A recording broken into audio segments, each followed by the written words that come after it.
Bagaimana kita bisa mengendalikan pikiran? Ada dua cara. Satu adalah meditasi. Anda tenang, rileks, sangat-sangat tenang, nyaman.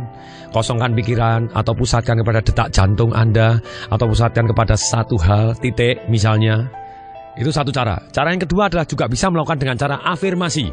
Yaitu ketika Anda pikirannya sedang melakukan pikiran negatif, Anda mengatakan kepada diri sendiri, saya adalah tuan dari pikiran saya. Dan ulangi lagi, saya adalah tuan dari pikiran saya. Saya adalah tuan dari pikiran saya. Saya akan pikir apa yang saya mau, bukan yang saya tidak mau.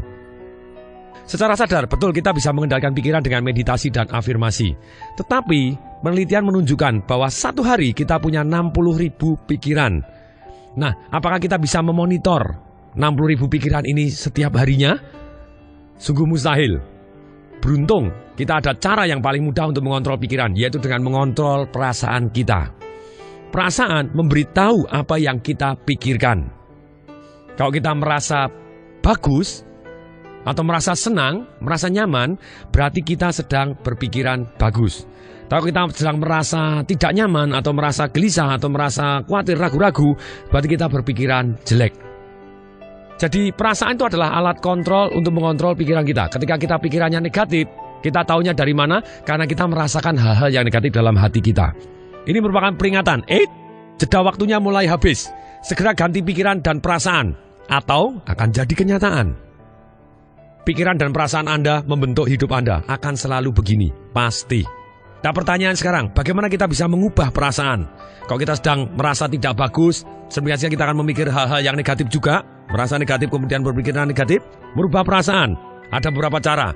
Satu adalah bagaimana kita merubah perasaan, yaitu dengan cara merubah gerak. Caranya merubah gerak bagaimana? Kita bisa merubah tegangan otot kita, merubah nafas kita, merubah senyum kita, merubah kecepatan gerak kita. Dengan kita merubah gerak, perasaan kita akan seketika berubah. Contohnya, apabila kita sedang merasa tidak nyaman, atau merasa ragu-ragu, merasa takut, merasa khawatir, semua segala pikiran negatif, apa yang harus kita lakukan? Kita rubah dengan cara merubah gerak. Anda lari sprint yang kuat, ataupun lunjak-lunjak, ataupun tarik napas panjang-panjang. Terus kemudian Anda tersenyum tanpa alasan. Oke, semua tes, coba tersenyum tanpa alasan, tarik napas panjang. Apa yang jadi? Kita akan seketika merasa good, merasa enak, merasa nyaman. Kita bisa menguasai perasaan kita sehingga kita pikirannya lebih ke hal yang positif.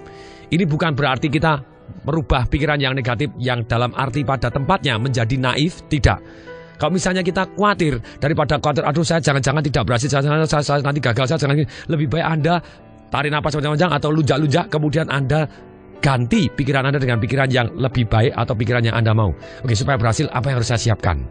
Nah, pikiran-pikiran ini yang akan membimbing kita menjadi lebih berhasil. Bukan naif dalam arti, ya ini dalam kondisi bahaya, Anda ngomong tidak apa-apa, tidak apa, Anda bisa jadi kecelakaan sungguhan gitu ya. Tapi kita benar, oke, supaya lebih aman, apa yang harus saya lakukan? Oh, saya akan melakukan begini, saya akan cek dulu, akan begini. Nah, silakan. Jadi dalam hal ini, kita merubah gerak akan merubah perasaan. Yang kedua, untuk merubah perasaan yaitu kita bisa merubah fokus.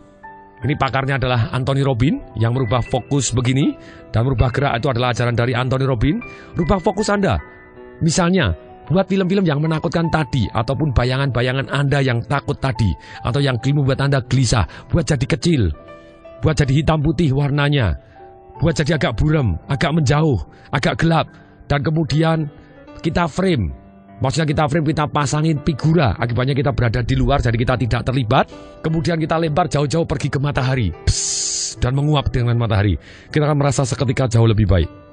Kita bisa merubah perasaan juga dengan membayangkan peristiwa yang membuat kita sangat percaya diri, sangat kuat, sangat hebat, luar biasa dahsyat. Dan pada waktu itu kita buat gambarnya lebih besar, lebih jelas, lebih dekat, penuh warna, dan lebih terang. Dan kemudian kita terlibat seolah-olah kita main filmnya. Apa yang jadi? Seketika kita menjadi penuh percaya diri.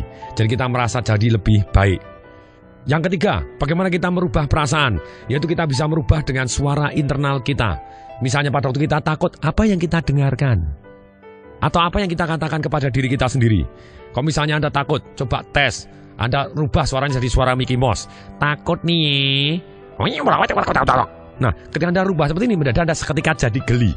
Ketika kita geli, otomatis perasaan kita berubah. Kalau perasaan kita berubah, pikiran kita jauh lebih positif. Rubah suara internal. Misalnya Anda mendengarkan suara-suara. Misalnya ada orang marah-marah dengan Anda. Kemudian Anda Nadanya Anda rubah dengan menjadi nada suara yang paling mesra yang pernah Anda dengarkan. Bunyi kata-katanya marah, tapi mendadak semuanya penuh kemesraan. Misalnya ada orang ngomong, kamu dasar kurang ajar. Kemudian, kamu ini loh, dasar kurang ajar. Apa yang terjadi? Seketika emosi kita juga bisa berubah. Kita rubah keras lembutnya, nada tinggi rendahnya, warna suaranya, tekanan suaranya. Jadi kita mendadak kita merubah perasaan kita seketika. Yang keempat, merubah perasaan. Yaitu tadi, kalau suaranya dirubah. Yang keempat, kita merubah kata-katanya. Kita merubah pertanyaan. Kita merubah pernyataannya. Kita merubah artinya. Apapun yang terjadi dalam hidup ini tidak ada artinya. Hanya ada artinya sampai kita sendiri yang memberi arti. Misalnya kejadian negatif. Kalau Anda memberi arti, aduh aku susah, aku memang dihukum oleh Tuhan, celaka. Ya Anda kan jadi celaka. Tapi satu kejadian ketika Anda ngomong kepada diri sendiri, saya tahu kejadiannya tidak baik, tapi Tuhan pasti menginginkan saya menjadi lebih baik karena kejadian ini. Kita akui kejadiannya tidak baik, tapi kita tahu bahwa kita akan menjadi lebih baik karena hal ini. Nah, ketika kita punya arti yang seperti itu, kita akan menjadi lebih baik. Demikian juga Anda merubah pertanyaan. Daripada Anda bertanya kepada diri sendiri, kenapa ya kok saya selalu gagal? Nah, lebih baik Anda tanya, supaya saya lebih berhasil, apa yang harus saya pelajari? Nah, ketika Anda merubah pertanyaan Anda akan jadi lebih baik. Demikian juga pernyataan, saya ini memang betul-betul orang gagal.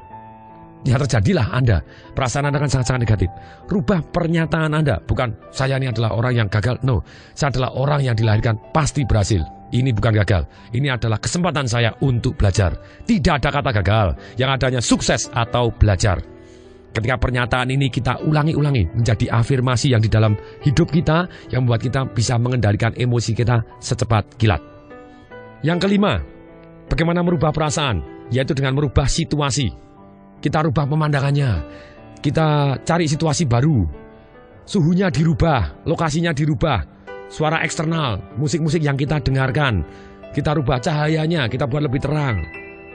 Warna-warna yang sebelah kita buat lebih penuh warna-warni. Kita kan suasananya langsung, emosi kita jauh lebih baik ketika kita suasananya lebih terang, kemudian musik-musiknya juga nyaman, kemudian suhunya juga nyaman untuk kita, pemandangannya indah. Nah ini, rubah situasi Anda akan berubah perasaannya juga. Yang keenam, bagaimana merubah perasaan? Yaitu dengan merubah input.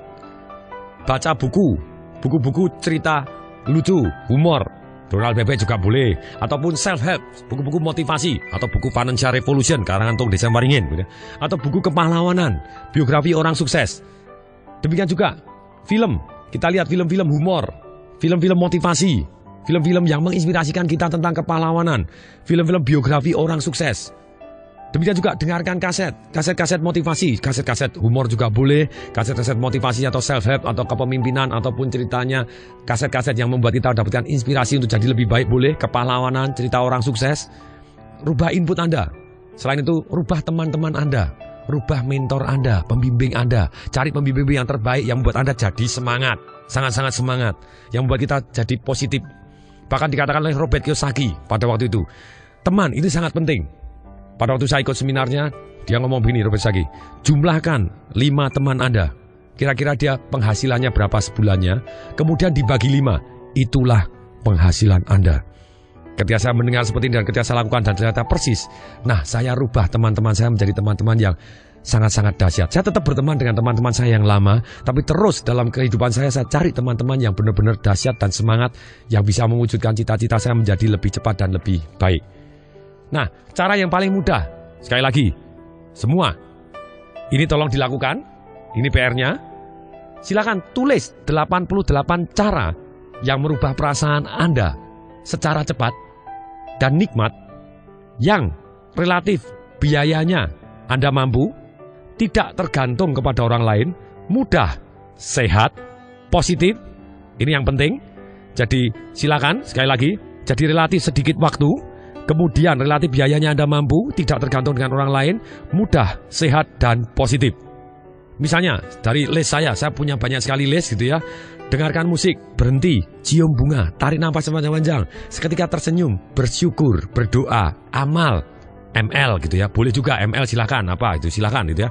Lihat film inspirasional, baca buku, meditasi, jogging, jalan pagi, berenang, main dengan anak. Berenang mudah karena saya punya kolam renang. Kalau Anda tidak punya kolam renang, wah saya harus berenang baru merasa sehat. Ya kalau Anda dekat-dekat dengan kolam renang, kenapa tidak? Tapi kalau misalnya sesuatu hal yang di luar jangkauan Anda, lebih baik Anda ganti yang bagaimana tulis caranya yang merubah perasaan Anda menjadi nikmat seketika dengan relatif waktu lebih sedikit. Saya ulangi lagi, relatif biaya Anda mampu, tidak tergantung dengan orang lain, relatif mudah, sehat, dan positif. Misalnya push up, sit up, telepon langsung orang tua, baca kitab suci, baca Donald Bebek seperti tadi gitu ya, nonton film humor, motivasi orang lain. Ternyata ini menarik sekali. Ketika kita motivasi orang lain, kita juga termotivasi gitu ya. Atau Anda lunjak-lunjak seketika. Biasanya itu yang saya lakukan ketika dalam kondisi saya butuh semangat merubah emosi saya yang negatif jadi positif. Saya lunjak-lunjak, go, yes. Kemudian saya bayangkan hal-hal yang positif yang pernah saya alami. Bayangan saya buat lebih besar, lebih dekat, lebih terang, lebih nyata adanya, penuh warna yang saya sukai gitu ya. Dan kemudian saya menjadi satu, akibatnya apa terjadi? Saya seketika menjadi penuh percaya diri dan emosi saya jadi lebih baik. Hari ini langsung dikerjakan. Anda stop dengarkan CD ini, langsung kerjakan sekarang juga. Tolong tulis 88 cara untuk merubah perasaan Anda menjadi great, menjadi dahsyat, menjadi positif adanya. Hentikan CD ini dulu, kemudian Anda mulai.